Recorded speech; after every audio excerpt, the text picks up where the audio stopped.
Hello नमस्कार। तो सभी बहन भाई कैसे हो? आशा उम्मीद करती हो सब ठीक ठाक हो।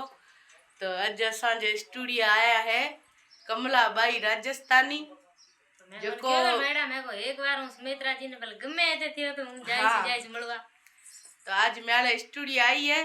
तो भाई इंस्टाग्राम में तो बहुत ही बढ़िया वीडियो वगैरह बनावे पेज मते। तो ये ने सभी भाईड़ा सपोर्ट करो और लाइक करो कमेंट करो और ज़्यादा में ज़्यादा ये पेज माथे सपोर्ट करो। बाकी इंस्टा माथे कहीं मिलने है को नहीं। तो बड़ा थोड़ा बहुत गरीब परिवार है और एड़े लोग सपोर्ट करो तो आपने भी भगवान सपोर्ट करी। तो सभी भाइयों से निवेदन है जरूर जरूर इनकी सपोर्ट करो।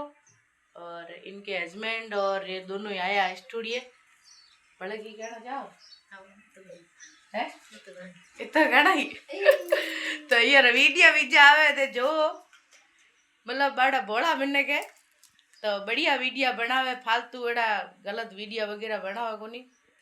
तो जरूर जरूर भाईडा सपोर्ट करो बहन भाई जितना भी है।